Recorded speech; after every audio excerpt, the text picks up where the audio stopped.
Oficina Coordinadora de Riesgos Asegurados, SC OCRA, presenta Duralex, Setlex, conducido por el licenciado Carlos de la Rosa Segura. Comenzamos.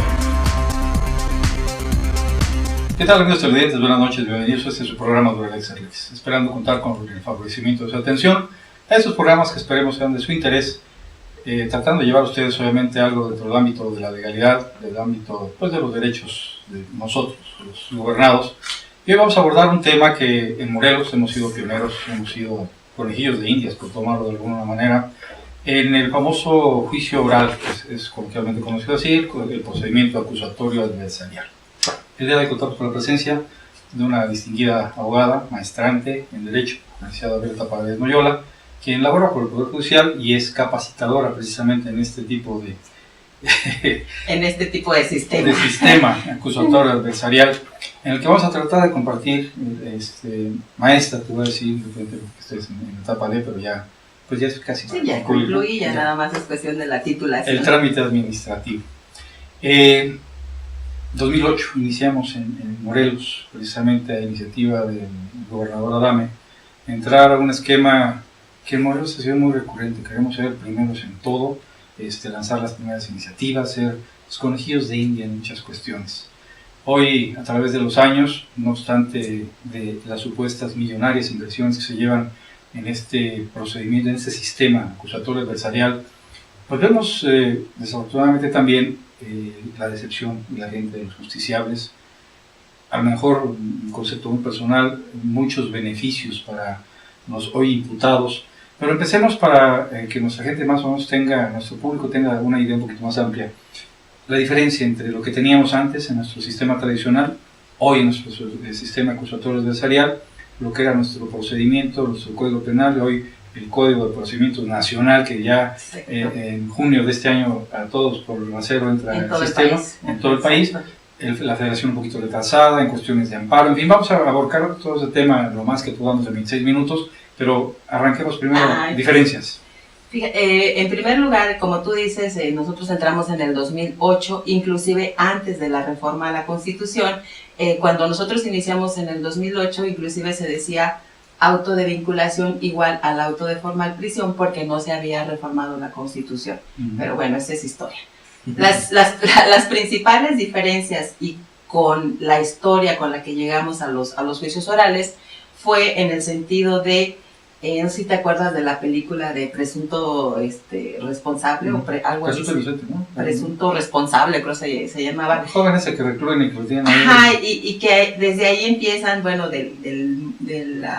el cúmulo de expedientes, de que nadie veía al juez, que solamente se trabajaba con los secretarios, y empezó a venir esa historia para vendernos el cambio, que a lo mejor no era necesario eso. Si ya venía el cambio, a lo mejor hubiéramos empezado primero con las capacitaciones. De todos modos, los juzgados llenos de expedientes, pues ahí estaban, ¿no? Y están.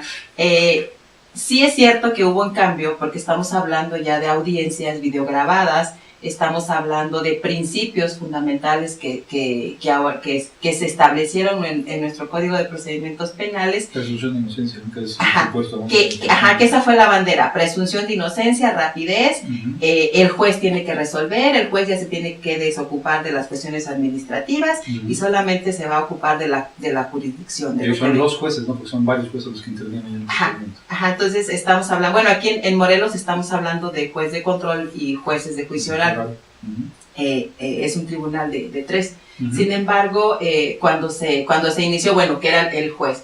Pero la principal diferencia es de que son públicos, de que son videograbados, de que el juez te resuelve con una inmediación que le llamamos aquí, que hay que diferenciar lo que es la mediatez con la inmediación. La inmediación es lo que tú y yo tenemos en este momento, estamos hablando de inmediación, de que tenemos al justiciable ahí presente, que sabe quién lo va a, en este caso, quién va a seguir su procedimiento, sabe quién lo acusa, sabe qué defensores tiene, etcétera, etcétera. O sea, eso como teoría es muy padre, muy bonita. En papelitos sí es muy padre. O sea, como tú decías al principio. La averiguación previa, carpeta de investigación. Exacto. Estamos hablando de una averiguación previa que se convierte a una carpeta de investigación. Y que en principio, bueno, tenemos la denuncia, tenemos la querella, eso sigue siendo por escrito. Tenemos ahora la participación de la ministerial o investigadora, que es entrevista, investigación. Muchas veces no entienden, ¿no? No tanto, porque ahora acuérdate que ya no es policía ministerial, ahora es policía de investigación criminal, o sea, rembumbante el nombre, porque ¿no? Cuando le llega a la gente un citatorio en el cual de la policía para hacer la entrevista, que dice en el caso de no presentarse será usted vinculado, dicen, oye, ¿y ahora qué hago? ¿Y qué es vinculación, no? O sea, sí son términos bien desconocidos. Sin embargo, la obra policía la facultad, ¿no? Las facultades que tiene la policía de investigación criminal, que de todos modos, ojo, la policía sigue siendo o sigue estando al mando del Ministerio Público, que si bien es cierto, puede tomar entrevistas, puede recibir denuncias, el mando lo tiene el mando lo tiene el fiscal, y ellos a través de la fiscalía se encargan de hacer todo este tipo de investigaciones. Pero como tú dices, ya murió la averiguación previa, o lo que era la averiguación previa, y se convierte ahora en carpeta de investigación. Que no han muerto muchas averiguaciones. Exacto. Tenemos un cúmulo de estamos guardando mucha información, ¿no? Todavía pendiente o en reserva, como dice la fiscalía. En reserva, ahí están. 9 años después, si no terminamos con uno, ya vamos a entrar de lleno con el otro y ahora se empata, ¿no? Ajá. Sin embargo, fíjate que dentro de la que siempre se dijo, no es la panacea, ojo, hay que diferenciar entre el hecho de que tengamos un sistema acusatorio adversarial que es público, no vienen a disminuir los delitos, porque los delitos no se disminuyen. No es inhibitorio el procedimiento. Exactamente, no es inhibitorio. La ventaja que yo le veo, y en el aspecto de que a mí me gusta, porque es capacitadora, por eso la ventaja. No, pero la ventaja sí, sí hay esa ventaja en el aspecto de la rapidez. O sea, asuntos que a lo mejor se tardaban 10 años, ahora se tiene que tardar hasta 1 año o hasta 2 años por la cuestión de defensa, pero no pasa de esa temporalidad, y eso hasta la fecha sí está acreditado. ¿Juras? No lo juro, pero por lo menos ya no llegamos ni a 5 años, o sea, ese aspecto sí es una ganancia. La situación aquí, tanto para la víctima y para los imputados, es la capacitación, es lo complicado, o sea, al final de cuentas los jueces, o sea, el Poder Judicial se preocupó por su gente, pero si no capacitas a la policía... Desde la policía, el fiscal, el juez, el... ¿Y sabes cuál es lo más sobresaliente aquí o trascendente, como tú dices, la policía municipal?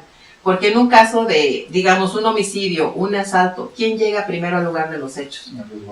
A resguardar. Llega la policía municipal, y la policía municipal debe tener esa capacitación de saber qué hacer una vez. Otras. Que saber qué hacer cuando llega a resguardar. ¿Qué tengo que resguardar? Yo sé ahora que tengo que hacer entrevistas. Si ese policía sabe que tiene que hacer entrevistas, las hará. ¿Y si hay detención? Si hay detención, ¿qué hacer? O sea, ¿qué es lo que tiene? Exactamente, leerle sus derechos. El básico, pero se los llevan a Torre Morelos, allá los interrogan, allá los vapulean y ya después los traen a la fiscalía. ¿Qué crees? Venga, pues ya se te pasó el tiempo. Exacto, sí tenemos ¿Delincuente o no? No tocó nada. En algunas circunstancias sí.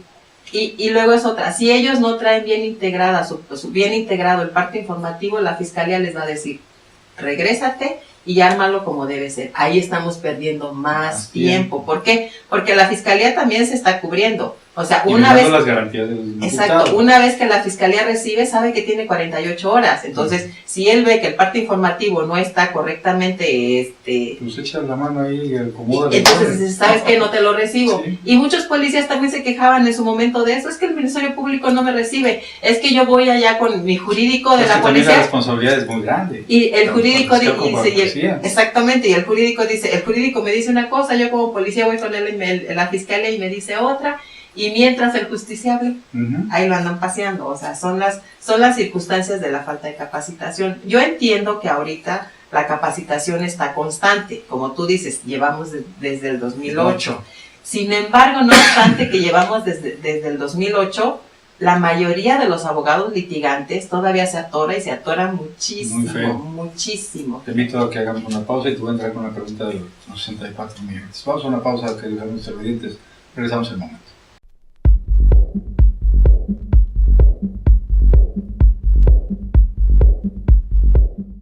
Pues bien, como decíamos hace un momento, independientemente de los tiempos y de lo que se considera, o no se considera, de hecho es una violación tanto al justiciable como al imputado en relación a los tiempos, a no seguir el procedimiento, a no tener esa capacitación desafortunadamente, pues porque hay que reconocerlo, de los señores policías. Yo hacía una observación desde hace ya todos aquellos años, al frente de la barra de abogados, que en función de querer ser precisamente primeros en muchas cosas, estábamos violando ya en aquel entonces un derecho humano primordial. Dice la Constitución que todos tenemos el mismo derecho a ser juzgados y ser contemplados de la misma manera. Entrar en una etapa de excepción en la que primero cuando entra el procedimiento en lo que es Cuernavaca y algunos municipios conurbados, a un procedimiento especial de acusatorio adversarial, donde le dan garantías a un imputado, donde le dan garantías a un justiciable diferentes al resto de los municipios del Estado. No es hablar de un juicio de excepción, de un juzgado de excepción, de un juzgamiento de excepción, porque violatorio de garantías. Los que viven en Cuautla son juzgados de una manera y los que viven en Cuernavaca de otra. Sí, nos enfrentamos a esa situación afortunadamente superada, ¿no? Ahora. Pues todavía no. En algunos casos. Porque, digo, eso lo decía yo a nivel Estado. A nivel Ahora Estado. estamos hablando a nivel nacional. A nivel federal, sí. Y a nivel federal. ¿Y qué pasa con los amparos en su momento que no contemplan en su oportunidad? Quienes ya tenemos este sistema, quienes ya lo aplicamos, y de otra manera hay quienes no. Los amparos se manejan de maneras diferentes en el sentido de la delincuencia organizada, de los crímenes, por ejemplo, los delitos de alto impacto, que es en este caso, la violación, que es la nuestro catálogo de delitos que se ve traspocado en ese sentido, ¿no? Fíjate que en este aspecto sí, o sea, sí fuimos sobre la marcha, o sea, sí fueron evidentes violaciones a derechos humanos. Sin embargo, bueno, trabajamos relativo a una ley, a un código, y establecíamos que había legalidad. Y temporalidades se rebasaron. Ajá, y virtualmente pues sí había violaciones a derechos humanos. Abogados que dijeron, oye, yo quiero que me apliques ese sistema. Sí. No se puede. Sí, exacto. Pues vivo en el Estado, soy habitante del Estado. Sí, nos ¿Por qué no vas a aplicar el sistema? Nos enfrentamos a esa situación. Que a algunos sí fueron beneficiados, o sea, que se aventaron a promover en ese sentido y que a la larga fueron beneficiados, que inclusive actualmente hay quienes están haciendo el pago de la reparación del daño a través de un acuerdo reparatorio, o sea, sí a la larga hubo beneficios. Otra de las circunstancias en este sistema que no debemos perder de vista, y como te digo, vamos trabajando a la par, o sea, desgraciadamente con un dicho que para los seres humanos sonaría horrible, que echando a perder se aprende, pero hemos ido trabajando sobre esa marcha, y sobre esa marcha hemos en este caso hablado o hemos en este caso olvidado de la víctima. La víctima es uno de los puntos torales con lo que se trabajó para el nuevo sistema o para el sistema acusatorio. La víctima, ¿qué quiere decir la víctima? Que la víctima ahora tiene los mismos o está en igualdad de circunstancias de derechos con el imputado. Que la víctima antes no tenía derechos porque tenía que estar siempre representada por el Ministerio Público o por un asesor jurídico en su caso. Ahora ya la víctima tiene esos derechos que puede hacer valer. La víctima, si una carpeta de investigación la reservan o la mandan reservar, puede inclusive irse en queja o irse interponer algún recurso. ¿Para qué? Para sacar esa carpeta de investigación y seguir con la investigación. Ahora sí, redundando con la investigación. Ese es un parámetro que yo he visto que sí ha funcionado. Sí, híjole, voy a decir algo que a lo mejor a muchos no les gusta. La víctima como nombre y como título sí ha sobresalido mucho. Ya tenemos Ley General de Víctimas, tenemos Ley de la Violencia contra las Mujeres, tenemos el delito de feminicidio, tenemos todo un material doctrinario y legal de la víctima. No es que eso es doctrinario, porque el problema es la cuestión económica, o sea, que las víctimas como tal, ¿qué quieren? no son reparadas, exactamente. Una persona como víctima no solamente quiere, una vez en la corte decía una señora, es que de qué me sirve que yo lleve mi resolución y que diga que tengo todos estos derechos como víctima y nadie me paga, nadie me hace caso. Y me dice, señora, pues ¿qué quiere que le diga? No hay dinero. Entonces, en ese aspecto no está funcionando en cuanto el beneficio que deben tener las víctimas en este sistema acusatorio. La Fiscalía Anticorrupción fue nombrado desde hace 6 meses. Sí, eso fíjate que es muy, en ese aspecto sí es muy triste. Porque no hay suficiencia presupuestal. ¿Para qué demonios promueves una iniciativa, apruebas una ley que no vas a aplicar? Exacto. 2 años y medio de una ley de víctimas, no ha habido una sola reparación a una sola víctima, en 2 años y medio. Y se gastaron 5 millones de pesos en la ley, y se gastaron infinidad de recursos. Hoy ya los integrantes de la Junta ya hasta cobran, y cobran como que ¿por qué? O sea, regresando al título del sistema acusatorio adversarial y de los principios del sistema acusatorio adversarial, que son entre otros la publicidad, la igualdad víctima, igualdad imputado. Bueno, la víctima como tal, ahora sí que redundando, regresamos a lo mismo. Existen todas esas leyes, existen reglamentos, está en la Constitución, está ahora en el nuevo Código de Procedimientos, en el nuevo Código o en el Código Nacional de Procedimientos, que son más de 30 derechos que tiene la víctima, pero materialmente hablando la víctima no ha sido reparada, que eso es a lo mejor un punto en lo que estamos fallando como sociedad. Y puntos también en relación, pues a lo mejor a la divulgación, a la promoción, que es lo que se pretende con este tipo de programas. ¿Qué pasa con este sentido de impunidad que se queda a la víctima cuando, de acuerdo al sistema mismo, se tiene esta puerta giratoria, se tienen las salidas alternas, las salidas de los acuerdos reparatorios, se tiene la facultad con esa presunción de inocencia, de no obstante, bueno, dependiendo del tipo de delito obviamente, llevar el procedimiento excarcelado, y que sucede lo que luego sucedió con los taxistas, estos ladrones que por X o Y circunstancia les dan su acuerdo o su suspensión condicionada, y pues no los vuelves a ver ni por equivocación. No estamos preparados para ese tipo de ahí hablamos de cultura. Fíjate que ahí hablamos. Y la gente siente que el sistema no está operando. Exacto. Oiga, ahí es donde vamos. Robó, está en la calle, lo citan, ya no compareció, entonces ya no entendí en qué me beneficia ese sistema. Dice, no nos queremos llenar de juicios, y por eso la ley establece y de reos en las casas. Salimos, por eso el código establece salidas alternas, ¿no? Como tú dices, primero el acuerdo reparatorio, donde bueno, las partes, la víctima y el imputado llegan a un acuerdo, y a lo mejor ahí son delitos no tan de alto impacto. Graves, en el acuerdo reparatorio a lo mejor no hay tanto problema. Luego viene la suspensión condicional, donde estamos hablando ya de delitos un poquito más complicados, ya estamos hablando de robos de vehículos, o etcétera. Y que si exactamente, o sea, establecemos 1 o 2 años para que la persona pague, hay delincuentes que a lo mejor sí se someten a esos beneficios y dicen, bueno, ya no voy a tomar, ya no voy a robar, etcétera. Y los que ya se la saben, ahí es donde las víctimas, al no ver, al no tener satisfecho o reparado el daño, es donde dicen, no o aplicada la justicia, porque finalmente, bueno, el señor cometió un delito, se comprometió a repararme el daño. Ni paga por el delito, ni repara el daño, entonces, pues, ¿dónde está la justicia? Y bueno, el código te establece que si no cumple con esa suspensión o con ese beneficio, pues el procedimiento se sigue. Ya no lo voy a saber. Pero al final de cuentas, lo que no se busca, precisamente lo que se busca es que no caigamos en eso. O sea, esa cultura de no hacernos responsables en los delitos que se cometen. O sea, la gente sabe que cometió un delito y que a lo mejor son 10 años y se va. O sea, el sistema en ese aspecto de letra es correcto, o sea, porque lo que buscamos es que las cárceles no estén llenas. El problema es que nosotros como sociedad no tenemos la cultura, como tú dices, anglosajona, de ser responsables y de pagar. ¿Y qué provocamos? Que luego las víctimas andan haciendo justicia por su propia cuenta. Claro, o sea, ese es el riesgo, Entonces, en ese aspecto, sí todavía estamos a pesar de todos los años que tenemos y que sí hemos avanzado, yo sí considero que hemos avanzado muchísimo. Somos un estado que sí va a la vanguardia en ese aspecto, pero regresamos a lo mismo. Muchos de los justiciables o de los imputados, ya cuando llegamos a un juicio oral o a un amparo, a lo mejor obtienen la libertad.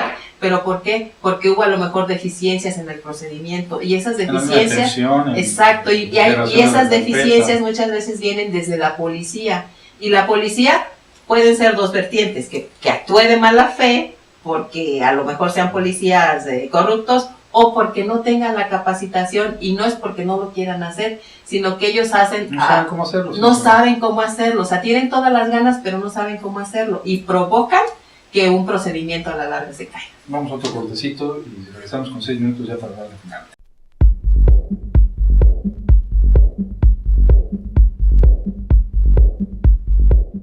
Pues bueno, retomando el tema.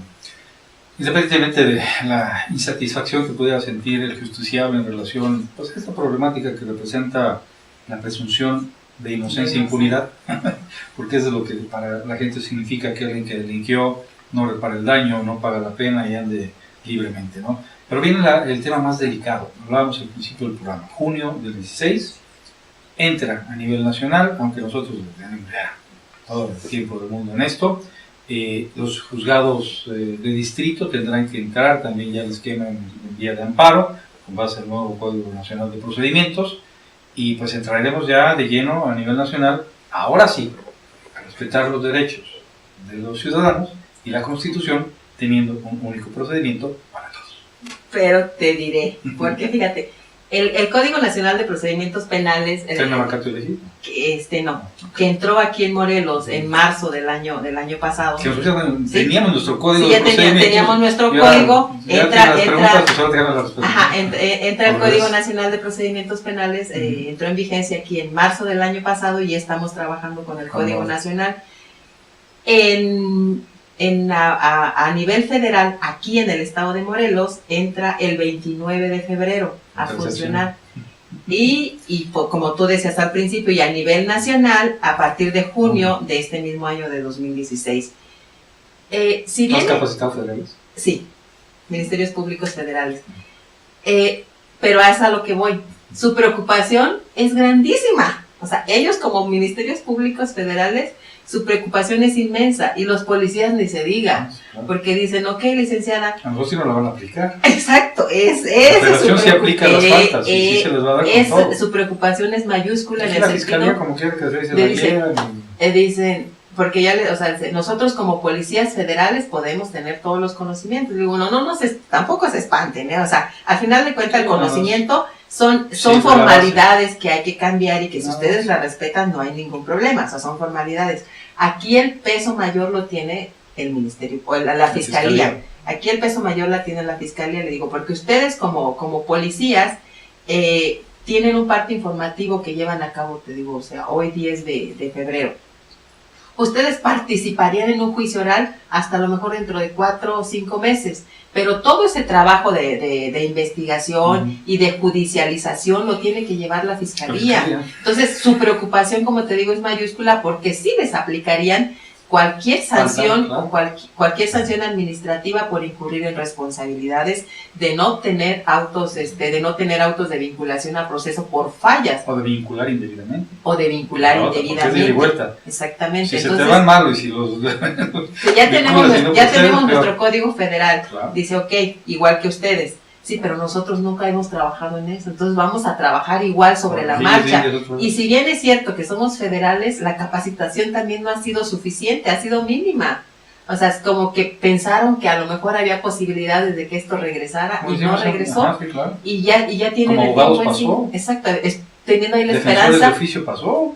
La esperanza de que esto se fuera ya hacia atrás.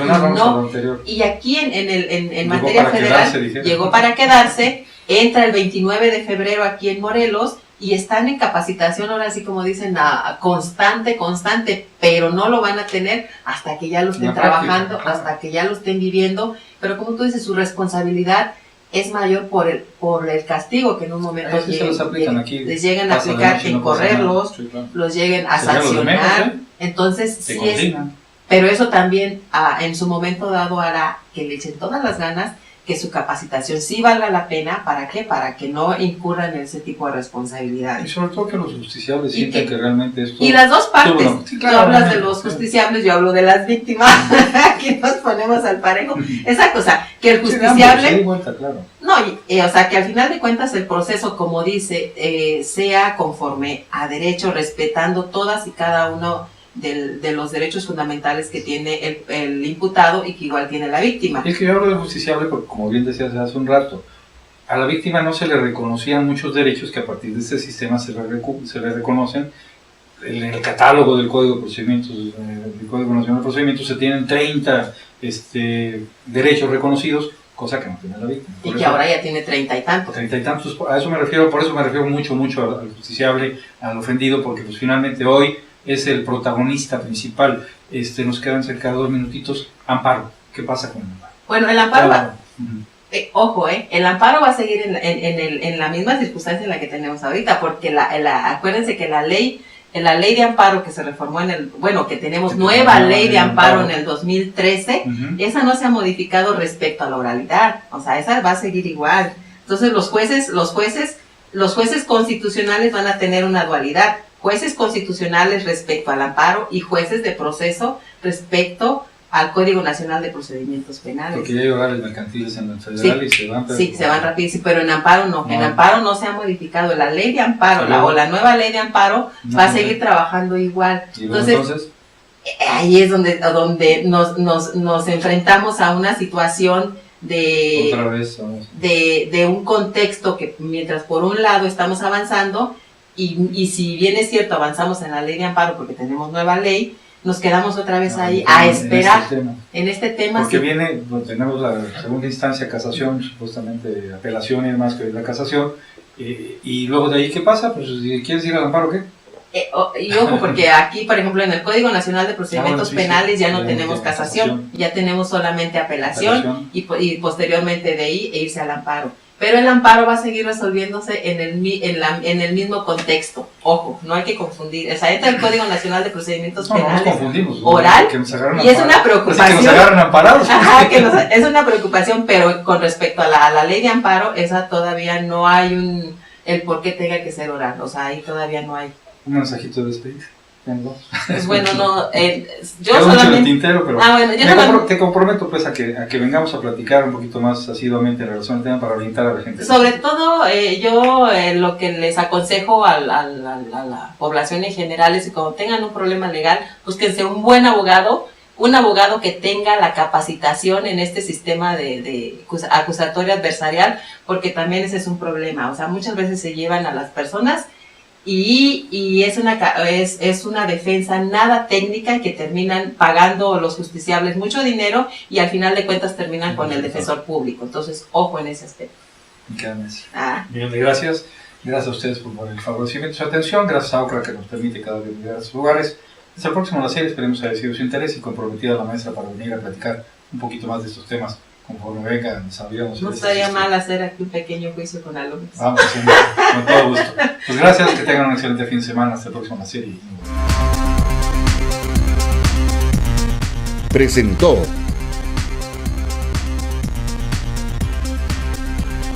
Hasta la próxima.